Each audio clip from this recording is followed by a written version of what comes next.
Merci beaucoup à tous d'être aussi nombreux pour cette table ronde autour de l'IA comme une alliée incontournable de la cybersécurité.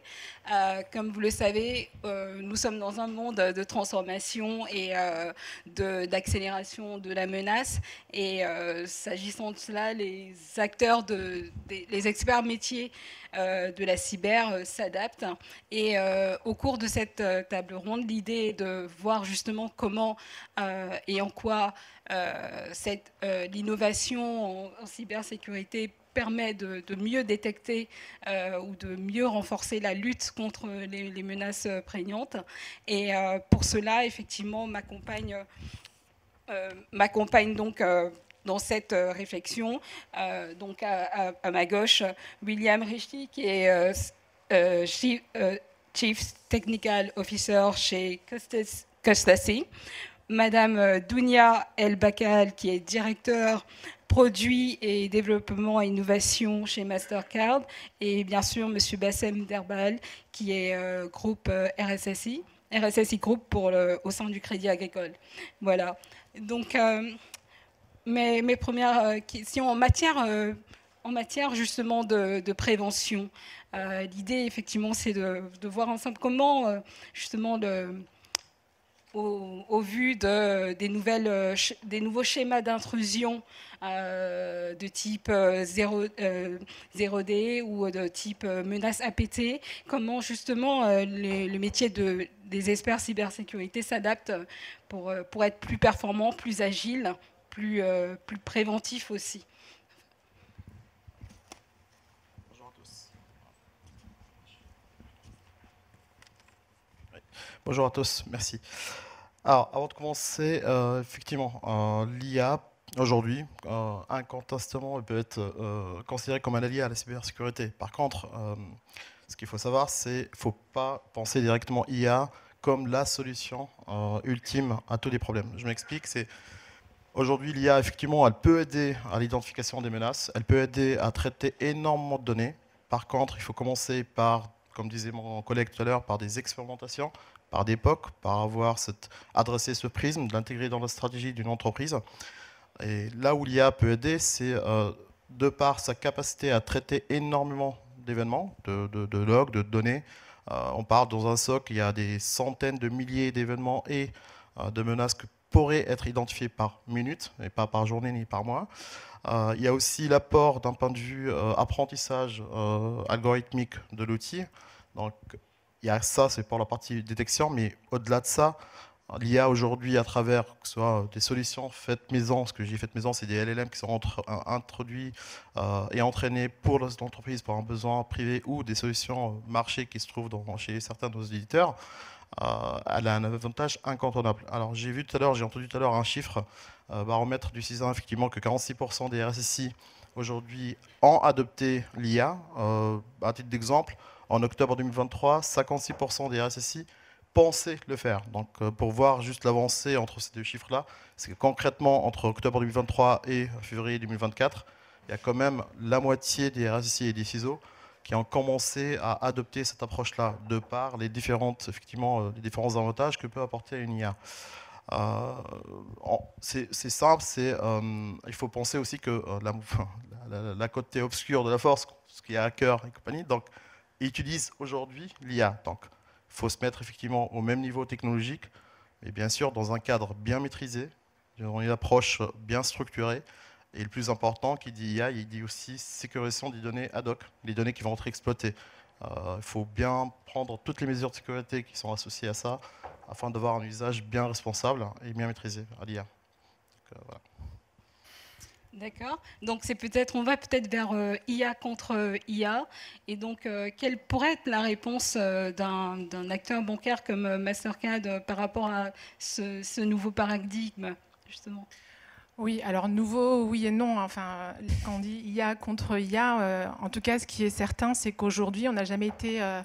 la course entre ce qu'on appelle l'IA offensive et l'IA défensive n'aura jamais été aussi importante. Et elle va aller en s'accélérant. Donc on se doit d'avoir toujours un pas d'avance. L'IA nous permet, bien fort heureusement, d'améliorer les dispositifs de détection, d'analyse des vulnérabilités. par un certain nombre de solutions, notamment par des capacités d'automatisation dont Bassem a parlé, des puissances de calcul bien plus améliorées. À côté de ça, l'intelligence artificielle est aussi utilisée par les fraudeurs et les hackers pour développer des attaques hyper sophistiquées, de plus en plus sophistiquées, notamment avec l'ingénierie sociale, pour développer des campagnes de phishing qui sont extrêmement convaincantes, en jouant sur l'émotion des gens. Qui est quand même un point faible. Et ça, finalement, on a aussi des attaques de type ransomware as a service. Aujourd'hui, voilà, des attaques de type rançon logiciel sont facilement achetables, ou on peut les trouver sur étagère quelque part. Et finalement, ce qui change, et ça, je soumets ce point aux experts ici aussi, c'est pas tant la nature des attaques, je pense que c'est l'espace-temps dans lequel elles surviennent, leur fréquence, leur multiplication.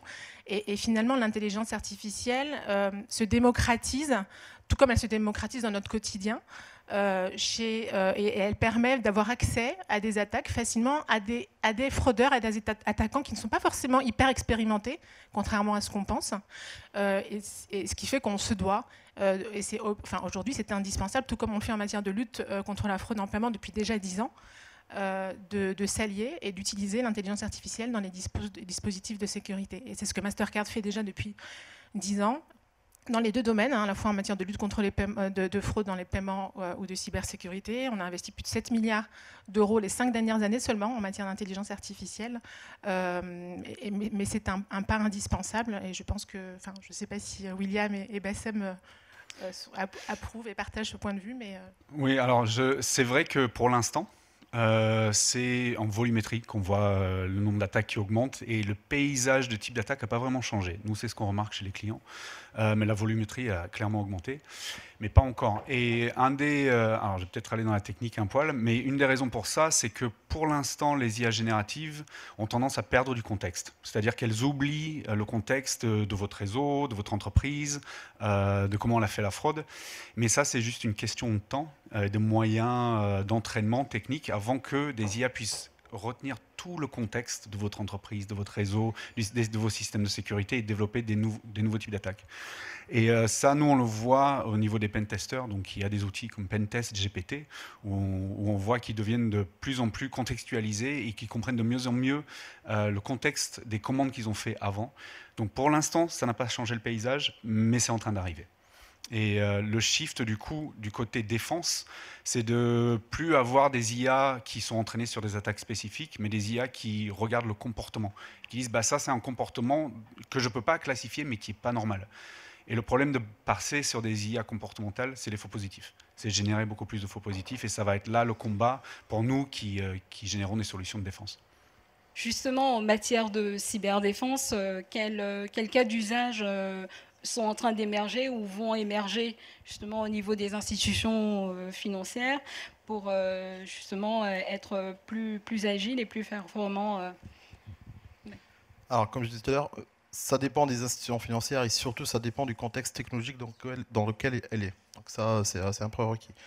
Ensuite, nous, concrètement, côté Crédit Agricole, par exemple, on a mené une étude d'opportunité, effectivement, pour identifier ces différents cas d'usage. Et on a plusieurs pour la défense, en tout cas en tant qu'allié. Ça peut aller de la génération de campagnes de sensibilisation de faux phishing, comme disait tout à l'heure Dunia, effectivement. Avant, c'était des packages pré-développés, que ça prenne du temps pour le faire, pour vraiment développer un site de faux phishing. Aujourd'hui, avec une IA générative, c'est une histoire de minutes, d'heures, en une journée, on a le site qui est déjà prêt. Ça peut aller aussi à améliorer nos SOC et SIM. Ça peut aller aussi à la génération du contenu avec l'IA générative en faisant de la conformité pour parser, analyser les différentes réglementations, les IA Act, les DORA, les différentes réglementations européennes, internationales et françaises. Ça peut aussi être utilisé comme il y a un autre cas d'usage qu'on a identifié, c'est l'assistance à la génération de code, d'identifier effectivement s'il y a des backdoors, de faire des tests d'intrusion un peu plus poussés ou des audits un peu plus poussés. Effectivement, comme disait mon collègue, c'est un peu difficile sans le contexte, mais je pense et je crois fortement que les IA en tout cas les modèles sont en train d'évoluer pour apprendre ce contexte et le garder en mémoire. Aujourd'hui, l'un des défauts des IA, c'est que après une conversation, il n'est pas capable d'enregistrer ce qui a été réalisé précédemment. Donc ça, c'est le contexte qui n'est pas retenu. Donc il y a différents cas d'usage, et plus concrètement, comme certaines banques et certaines gestions de la place, côté Crédit Agricole, effectivement, après cette étude-là, on a entamé des expérimentations d'époque et des projets dans ce sens, afin d'amener un nouvel allié à cette lutte quotidienne contre la cybermenace. Donc, voilà. Merci beaucoup. Donc, une fois qu'on a justement défini des cas d'usage et comment on les implémente, quels sont les défis d'implémentation qui sont rencontrés aujourd'hui Alors, justement, quand on va parler de l'implémentation, clairement, l'avantage est aux attaquants, parce qu'ils n'ont pas à faire souci d'une back-end qui marche, d'avoir des standards sur les IA, de l'explicabilité. Donc, eux, ils peuvent déployer tout rapidement, sans se soucier des conséquences. Juste, je veux revenir rapidement sur cette notion de là où vont les IA génératives. C'est que pour l'instant, tout est en one-shot. Vous dites à l'IA, attaque-moi ce réseau, et elle a une chance de vous répondre comment faire. Ou fais un scan, elle a une chance de répondre. Les IA qui sont en train de sortir sont des IA agents, qui peuvent reprendre sur leurs tâches, et vous leur donnez une tâche long terme, et elles vont réfléchir à comment le faire en permanence et en permanence.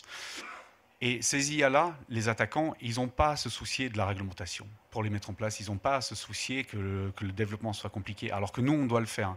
Et donc, de notre côté, le challenge, c'est de les déployer rapidement, de les déployer à l'échelle et de faire en sorte que le coût n'explose pas. Donc, c'est pour ça que la multiplication des solutions sur le cloud va aller de plus en plus, donc, notamment les clouds souverains.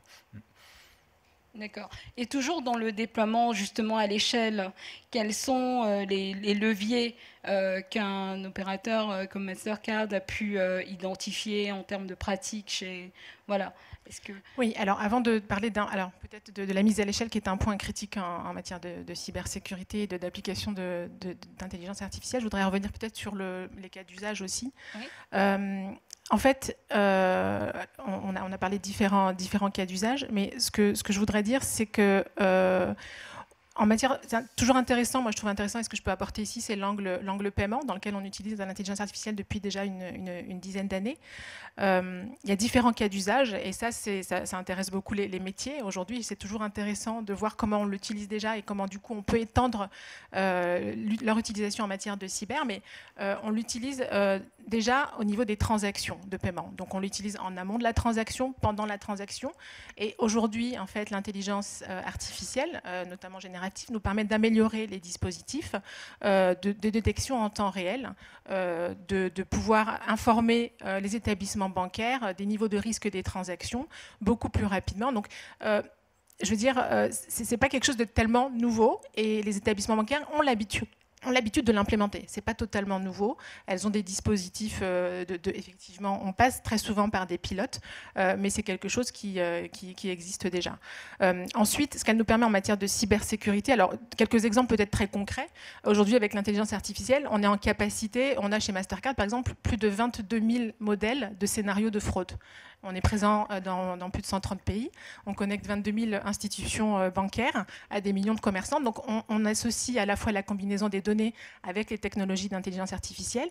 Et on a cette capacité, de par l'historique, on a 22 000 modèles de scénarios de fraude, et on est en capacité de simuler ces attaques auprès des établissements, dans les serveurs des établissements bancaires, pour voir à quel point ils sont robustes, et avec des modèles de plus en plus prédictifs, et de simuler. Donc ça, voilà typiquement un exemple concret d'apport de l'intelligence artificielle.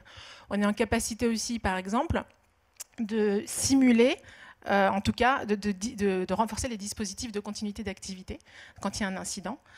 Aujourd'hui, l'intelligence artificielle nous permet de répondre à la place des serveurs d'autorisation des banques, pas seulement pour dire oui, nous, on accepte la transaction, mais on est capable d'intégrer un certain nombre de variables sur le comportement qu'aurait eu la banque par rapport au profil de l'utilisateur, et ça, c'est aussi quelque chose qui s'améliore grâce aux nouveaux apports de l'intelligence artificielle.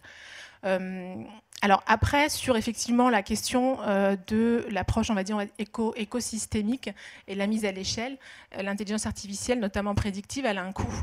Et aujourd'hui, c'est assez compliqué, c'est chronophage, c'est coûteux pour les établissements de pouvoir intégrer différentes solutions provenant de différents providers.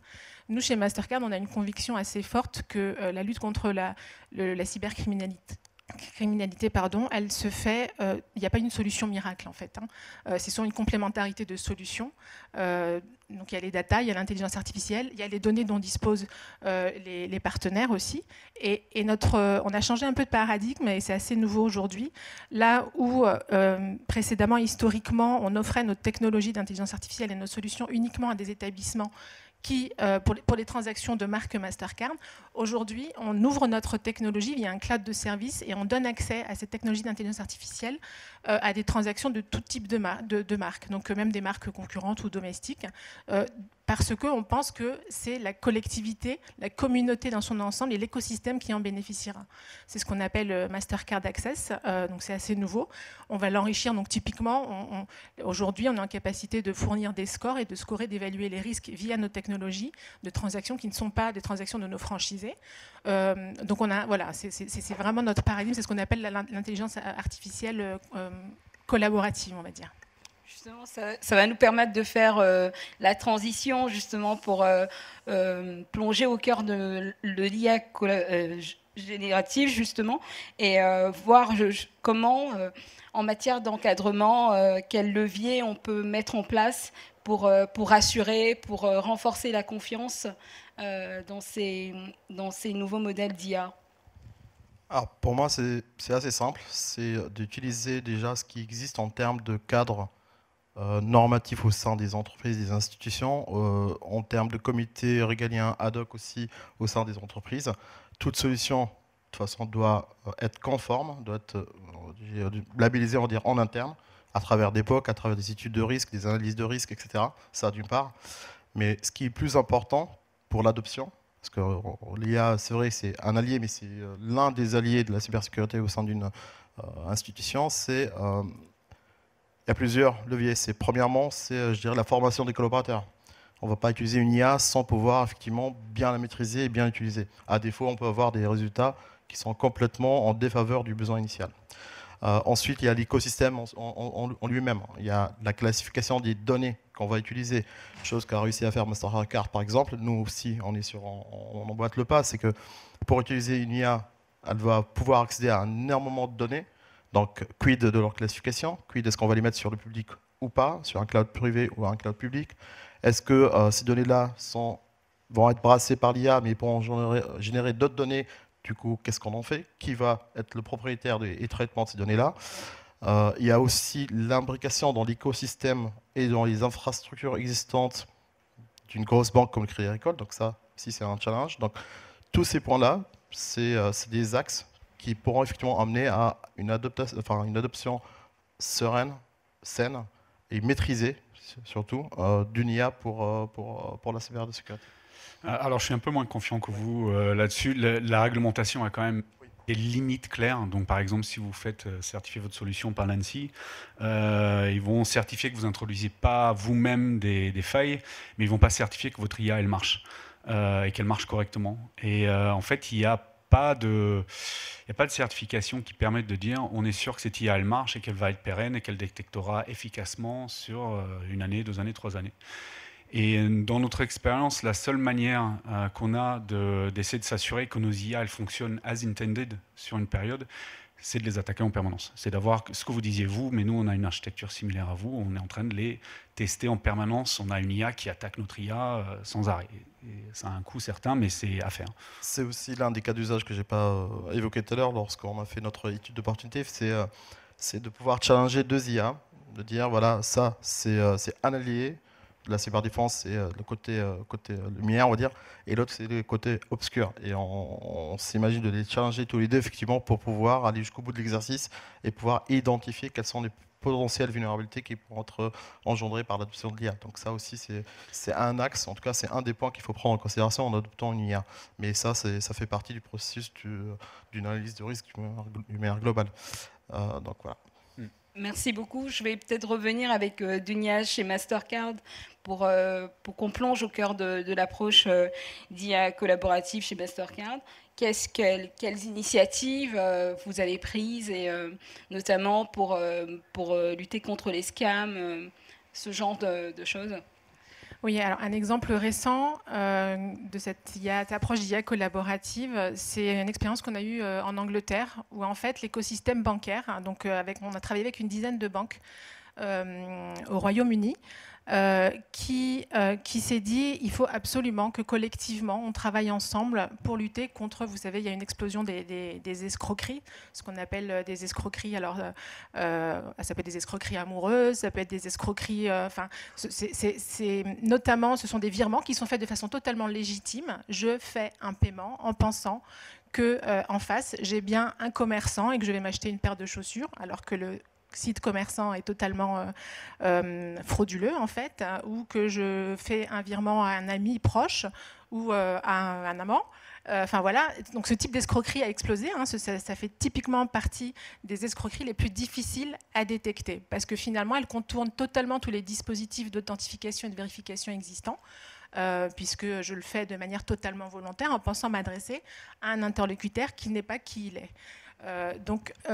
En Angleterre, les banques sont allées au-delà finalement des enjeux, on va dire, de concurrentiels entre guillemets, et ont eu cette approche de dire il faut maintenant qu'on travaille ensemble. Et donc on a développé une solution qui s'appelle Consumer Fraud Solutions. Et ce qu'on a fait, c'est qu'on a mis à disposition de cette communauté bancaire, notre technologie d'intelligence artificielle, nos données. Et les banques nous ont envoyé, en fait, avant de réaliser les virements, ils nous envoient donc les transactions. On les évalue avec nos technologies et nos modèles, grâce au fait qu'on puisse à la fois évaluer l'envoyeur, l'initiateur du paiement, le receveur du paiement. On envoie à l'établissement bancaire un score qui en fait, parce que ça on y tient beaucoup aussi, de donner le contrôle aux partenaires bancaires sur la prise de décision finale. Ils ont eux-mêmes des informations donc, qui vont conjointement analyser et soit effectuer, continuer de réaliser l'opération de paiement ou le virement, ou complètement l'arrêter ou mener des investigations, etc. Et ce qui était hyper intéressant dans cette approche aussi, c'est que le modèle, en fait, si la banque s'arrête là, finalement, le modèle de machine learning ne peut pas être enrichi davantage. Il faut la collaboration et une implication des banques avec un feedback en retour pour nous dire oui, finalement, c'était une escroquerie, on a pris la bonne décision ou pas. Donc, elles contribuent collectivement au modèle pour pouvoir lutter. Et les résultats ont été assez phénoménaux en termes de détection et de blocage en fait, des virements frauduleux. Vous avez beaucoup de chance de pouvoir partager la donnée comme ça, parce que nous, quand on demande à les entreprises de partager leurs données d'attaque, il y a zéro réponse. Il n'y a personne qui veut partager les données d'attaque. Du coup, on est obligé d'avoir des solutions plus techniques, donc les IA fédératives, par exemple, qui permettent de partager des modèles sans partager les données. Donc là, vous partagez les poids sur des réseaux de neurones, mais vous ne partagez pas la donnée initiale. Mais même ça, qui peut être entièrement sécurisé, les gens ne veulent quand même pas partager leur modèle. Ils ont peur que ça leur revienne d'une manière ou d'une autre. Ouais. Alors, c'est pas, peut-être que je reformule, c'est pas les données, hein, c'est la réponse, c'est-à-dire quel a été le résultat finalement, le constat final. Est-ce que oui, ça a été une escroquerie ou pas? Ça vient venir enrichir le modèle et de manière communautaire d'ailleurs, puisque le modèle est utilisé, c'est un modèle finalement communautaire adapté au marché UK. Et encore une fois, c'est une expérience dont les résultats ont été vraiment phénoménaux, mais nous, bien évidemment, les datas restent quand même un domaine propriétaire. Et d'ailleurs, c'est un vrai sujet, hein, un des défis en matière d'intelligence artificielle, ça va être peut-être comment aller au-delà. Il y a des enjeux de souveraineté dont il faut tenir compte, mais comment aller au-delà des barrières en fait pour essayer de collectivement avoir cette approche écosystémique pour pouvoir faire en sorte que les technologies et les données puissent être au bénéfice de la communauté générale, quoi. Du coup, nous, on a pris le parti de se dire que ce ne sera jamais partagé.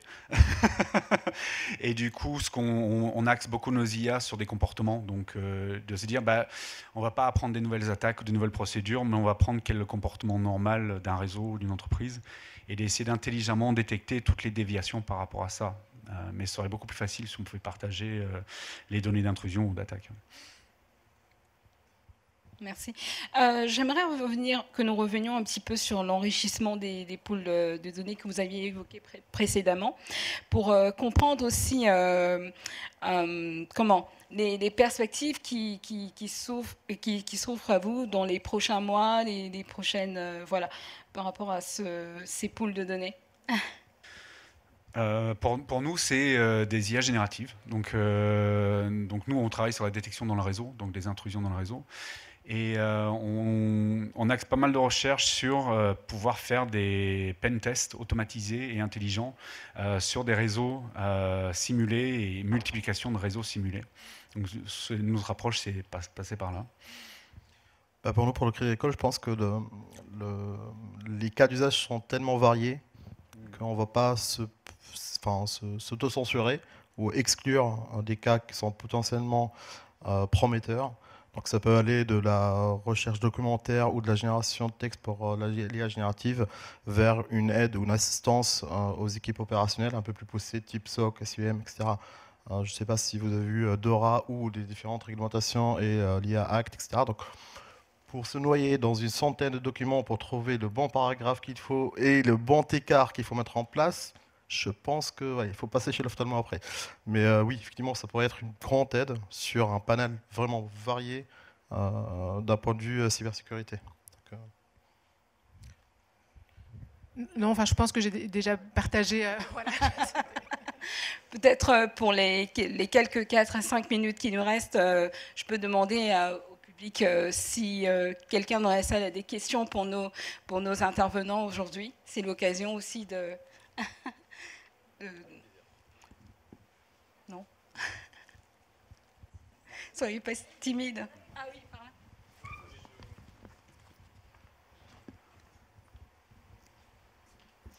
Bonjour, Manus Tachon de Crédit Agricole Assurance. J'ai une question par rapport à ce qui a été dit par William Chichi sur votre dispositif de test d'intrusion. Vous appuyez sur l'IA pour le faire. Est-ce que vous pouvez développer cette partie-là et est-ce que les données, les vulnérabilités qui sont découvertes, je ne sais pas comment est gérée votre plateforme d'IA qui sert à ça, elle est en on-premise, j'imagine. Mais voilà, comment vous avez conçu ça? Est-ce que ça... Une deuxième sous-question, est-ce que ça ressemble à la Red Team ou est-ce que c'est vraiment pour alléger les tests d'intrusion moins humains et complètement automatisés? Ok, donc déjà, non, la solution n'est pas on-premise. La solution tourne dans le cloud parce que toutes ces IA sont extrêmement gourmandes. D'ailleurs, je voudrais voir la solution qui fait de la détection réseau à base d'IA tourner on-premise. Je serais très curieux de le voir et comment ils ont fait. Et en fait, ça marche un peu comme la Red Team. Alors, il y a deux manières de faire. Donc, on fait deux types de tests d'intrusion quand on teste notre propre solution. Donc, on va multiplier des pen tests, mais on va aussi utiliser des IA adversariaux. Donc, c'est ce que vous disiez tout à l'heure, des IA qui se battent l'une contre l'autre et qui vont générer un foisonnement de données de trafic. Et en fait, on cherche les limites de nos IA. Parce qu'en fait, il y a des cas où en fait, votre IA, elle a pris un seuil où elle a pris un chiffre spécifique dans du flux réseau, au-delà duquel elle commence à donner une alerte, mais qu'elle n'aurait pas dû utiliser. C'est juste des artefacts dans les données ou des trucs comme ça. Et donc ces IA génératives nous permettent de multiplier des flux réseau générés artificiellement pour trouver ces cas limites des IA. Voilà. C'est comme ça qu'on utilise ces IA adversariaux. Notre question? Bonjour à tous. Alors, moi, je suis Franck Chemin du Crédit Agricole, mais Alpes-Provence. Alors, j'ai une question sur le sujet. On comprend que les cyberattaquants ont investi dans l'IA pour gagner de l'argent, finalement, et on parle de ROI, donc ils mènent des cyberattaques de manière à ce que ça coûte moins cher.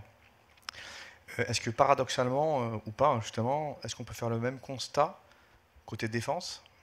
Est-ce qu'investir dans l'IA, aujourd'hui, côté défense, ça nous fait gagner de l'argent ou au pire, au final, ça nous fait en perdre plus d'argent que prévu? Quand on parle d'investissement, là. C'est une excellente question. C'est un investissement majeur et en fait, vous ne pouvez pas y aller à moitié parce que ça va changer votre back-end, votre data lake, votre équipe. Vous devez tout structurer autour de votre IA. Mais au final, la valeur ajoutée que nous on voit, c'est beaucoup moins de faux positifs. Donc notre système, c'est une communauté d'IA, donc on a une cinquantaine d'IA qui bossent ensemble pour prendre des décisions. Et au final, par rapport à une solution classique, on génère beaucoup moins de faux positifs parce que l'IA est là pour dire bah, ok, je regarde cette situation et avant d'aller vraiment lever une alerte, je vais quand même moi me dire si c'est un pattern que j'ai déjà vu, si c'est pas, ça ressemble pas à du whitelisting qui a déjà été fait par exemple. Et donc oui, il y a une vraie valeur parce que la valeur qu'on amène, c'est la fatigue de l'analyste. Nous, si on lève une alerte par rapport à 88, bah, l'analyste il est content, il n'a pas à investiguer 88 alertes. On peut en gagner de l'argent aussi. Hein. Après.